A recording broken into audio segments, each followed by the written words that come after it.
¿Qué tal? Buenas tardes, Vivi. Sí, así es. La verdad que es una causa que tramita en la justicia de Tierra del Fuego, que tuvo novedades en diciembre pasado, con el llamado a indagatoria de 18 jefes del ejército, digamos, vinculados a la causa, a lo que pasó en Malvinas, ¿no? Esta causa comenzó en 2007 y mostró quizá una de las caras más horrorosas dentro del horror, porque lo que muestra y demuestra con lo que se ha investigado es las torturas que sufrieron varios oficiales, soldados que combatieron en Malvinas. Esta causa, como decía, empezó en 2007, tuvo un fuerte impulso en 2015 cuando se desclasificaron varios archivos donde corroboraron estos hechos. Y en diciembre del año pasado, el juez que entiende en la causa, que investiga en Río Grande, consideró que había al menos elementos fuertes para llamar a indagatoria a 18 de los acusados. Hay 95 personas denunciadas. ¿Qué rangos tienen esas personas? Hay de diferentes rangos, pero bastantes que detentaban un poder importante en la fuerza. Y lo llamativo, digamos, empieza por un grupo de excombatientes correntinos que empiezan hablando de lo que pasó, y esto rompe, si se quiere, el muro de silencio que había sobre los tormentos que sufrieron, los vejámenes que sufrieron. Es realmente terrible si uno escucha y lee los testimonios de lo que esta gente sufrió. O sea, lo más horrible que nos podamos imaginar, eso y más. Eso y más. Todo tipo de humillaciones, como si la guerra en sí no hubiera sido suficiente, claro. Esto es el horror dentro del horror, realmente, ¿no? Y la verdad es que vienen luchando desde hace 11, 12 años ya para que esta causa avance. Los imputados vienen proponiendo todo el tiempo distintas, digamos, presentan escritos para dilatar los tiempos, para dilatar los llamados. El más significativo o el más llamativo es que desconocen la jurisdicción que tiene un juez argentino sobre Malvinas, ¿no? Este fue una de las últimas presentaciones. Es escandaloso, básicamente, porque, bueno, el abogado de uno de los implicados desconoce al juez de Tierra del Fuego, al juez de Río Grande. Bueno, la verdad que es escandaloso, básicamente. Sí, y además vergonzoso. Ahora, fíjate lo que pasa, ¿no? Lo que solemos hablar en este tipo de situaciones, cuando las víctimas toman el coraje de decir lo que sufrieron. Totalmente. El tiempo que pasa. El tiempo que pasa, absolutamente, porque hacía 35 años cuando empiezan, 25 años cuando empiezan a hablar de lo que pasó. Quizás no se lo han dicho ni a su familia, ni a sus absolutamente, mujeres. Porque realmente las cosas que sufrieron son humillantes, digamos, ¿no? Y un poco la concepción que hay es que la víctima, digamos, que en realidad no debería sentir vergüenza, muchas veces por el tipo de apremios que sufrió, por el tipo de vejámenes que sufrió, siente humillación, digamos, ¿no? Y cuesta también romper ese muro de silencio.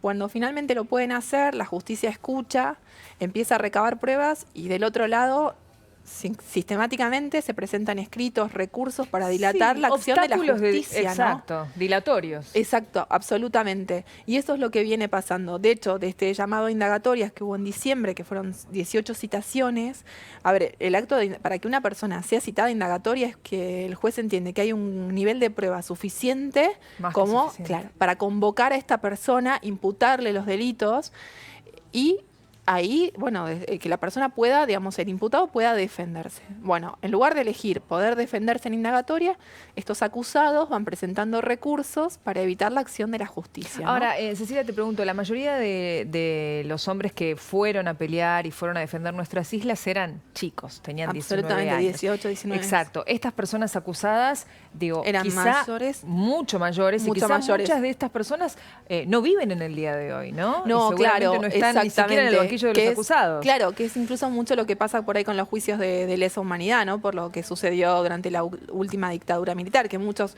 o van muriendo durante el juicio o ya no llegan a juicio porque murieron en el camino, digamos, ¿no? Exacto. Entre los tiempos de la justicia y demás, bueno, todo esto se va dilatando. De hecho, por eso, también gran parte de los que tienen que indagarse son 18 de 95. El primer llamado es de 18 personas, bueno, y los acusados son 95. Con lo cual, bueno, hay muchos que probablemente no estén en posibilidad de hacerlo, porque también, aunque no estén muertos, puede haber demencia senil, que es muchas veces lo que va surgiendo cuando hay este tipo de episodio, ¿no? Sí, y que las denuncias son esas que vos nos estás contando de las personas que se animan a contar, porque no tenemos, digamos, a ciencia cierta conocimiento si solamente las que cuentan que sufrieron esos vejámenes son esas personas solas o hay más. Y están en todo su derecho de no tener ganas de revivir. De revivir eso. Ese horror. Absolutamente, sí. porque aparte de estar en esas condiciones, enfrentando una guerra, y que la gente que debería, se supone, cuidarlos, protegerlos o indicarles cómo tenía que ser la acción en el medio de la guerra, bueno, se dedicaron a torturarlos, ¿no? O sea, realmente es muy grave esta causa. ¿Tenés conocimiento si hay, digamos, de estas personas que contaron, si saben a ciencia cierta que hay otras personas que vivieron lo mismo, que padecieron lo mismo, pero que prefieren no hablar porque no quieren, porque no están preparados, porque quizá ni ellos mismos pudieron llegar a comprender lo que les había pasado? Sí, de hecho, es como lo que vos decías. Siempre cuando hay como un número de este tipo de delitos, se supone que el número es mucho mayor que los que realmente lo pueden denunciar, ¿no?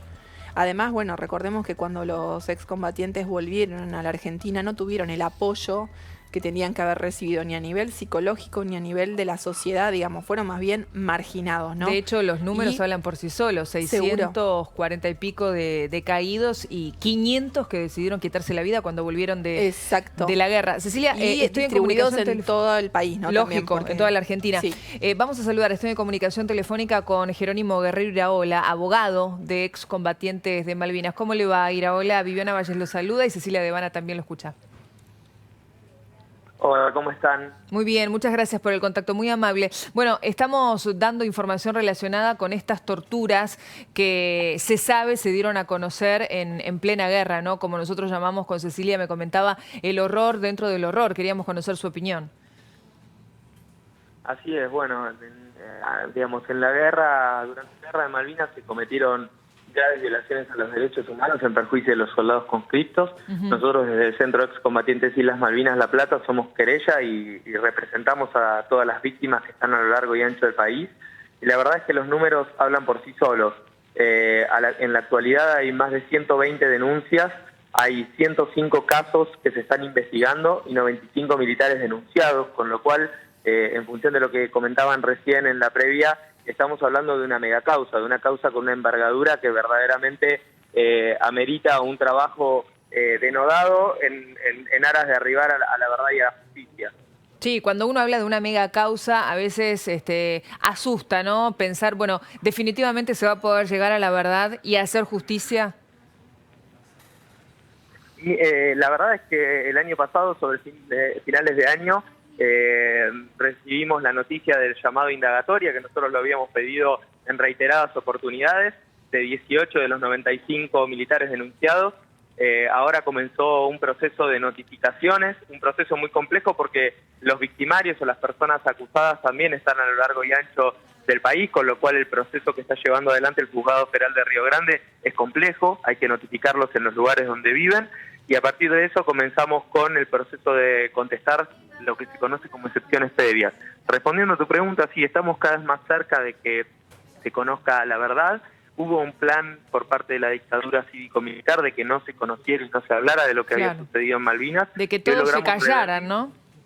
Así es una imposición de silencio que no es una opinión personal, sino que es lo que surge en forma clara de la desclasificación de archivos relativos al conflicto bélico del Atlántico Sur que se produjo en el año 2015, y en esos documentos está bien claro las acciones psicológicas y de inteligencia que se realizaron, sobre todo un trabajo realizado en relación a los combatientes para que ellos no hablaran y no contaran lo que había sucedido en las islas, con lo cual logramos revertir esa imposición de silencio, y yo entiendo que es cuestión de tiempo y de continuar trabajando para consagrar la verdad y la justicia. Jerónimo, hace pocos días uno de las defensas presentó un escrito donde desconoce la jurisdicción de la Argentina sobre Malvinas. Sí. Así es, sí.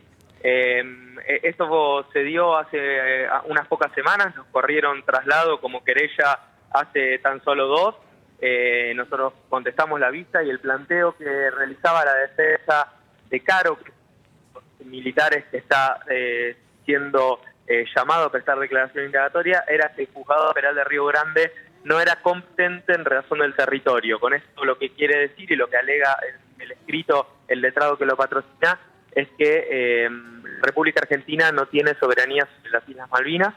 Para nosotros esto es un insulto, un agravio, y además de ello constituye una práctica revictimizante, porque pensemos que soldados que aguardan justicia 37 años de finalizada la guerra fueron a pelear, a luchar defendiendo y representando a la República Argentina, y que el defensor de una de las personas acusadas de torturas salga a decir públicamente y lo esgrima en un escrito judicial que las Malvinas no son argentinas, la verdad es que implica una práctica en sí misma revictimizante, con lo cual hemos solicitado al juzgado que extraiga copias del escrito y extraiga copias de nuestra presentación también certificadas y las gire a la Cámara Federal correspondiente para evaluar si le caben sanciones disciplinarias, porque esto también vulnera la Constitución Nacional, que en su cláusula transitoria primera establece claramente que las Malvinas son argentinas y es una cuestión irrenunciable para todos nosotros. Totalmente. Doctor, en caso de encontrarlos culpables finalmente,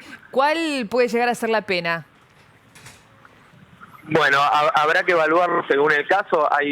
Recordemos que ellos se van a juzgar con la legislación penal vigente en el año 1982, por lo cual va a haber tormentos, apremios ilegales, puede haber privaciones legítimas de la libertad, que trazando una analogía son las figuras penales con las que también se juzgan los crímenes del terrorismo de Estado cometidos en territorio continental argentino, con lo cual puede haber diversas penas, pero dependerá mucho de los concursos y de que existan penas concurrentes. Eso se evaluará digamos, caso por caso. Hoy las personas están siendo llamadas a indagatoria por estos delitos que mencionaba recién, con lo cual, bueno, las penas irán variando según se vaya constatando cada uno de los delitos. Jerónimo, de los 95 acusados hay indagatorias para 18 de ellos en este momento. ¿Qué tan cerca o lejos ves la posibilidad de que se sume a la siguiente tanda y así sucesivamente? Esto es un proceso que inició el año pasado, el de llamado indagatoria, y que no va a concluir hasta que los 95, bueno, no van a ser 95 porque algunos han fallecido, por eso nosotros también hablamos de impunidad biológica, pero hasta que la mayoría que todavía siguen con vida se presenten a la justicia a brindar las explicaciones del caso. Son 18 por una cuestión de organización. Arranqué la entrevista diciendo que era una mega causa y la verdad es que para un juzgado federal como el de Río Grande, la verdad es que también es muy difícil lograr resolver todas las cuestiones formales, más allá de que nosotros siempre insistimos en que hay que avanzar lo más veloz, con la mayor celeridad posible, pero entendemos que en breve ya se va a dar un nuevo requerimiento posiblemente por parte del fiscal y nosotros vamos a ir apoyando esos requerimientos y se debería dar el proceso con una cadencia tal que permita en breve arribar a esto que decía, que es que todas las personas denunciadas sean indagadas. La verdad es que los plazos van a depender mucho de estas cuestiones que puntualizaba. Notificar a personas a lo largo y ancho del país es complejo, todas están ejerciendo el derecho de defensa de acuerdo a como lo establece la Constitución y las normas constitucionales, todos están realizando los planteos que son resueltos por el juez, con lo cual, bueno, es una causa que va a demorar ciertos tiempos en avanzar, pero lo importante es que se vayan dando pasos significativos. Bien, bien. Clarísimo, doctor. Muchas gracias por el contacto. Muy amable. A ustedes por dar visibilidad a la cuestión. Gracias. Por favor, gracias Cecilia también. A vos, Vivi. Muchas gracias. Inmediatamente vamos a tomar contacto con nuestro móvil, Jerónimo Mura, en La Rural. ¿Por qué? Porque en un año tan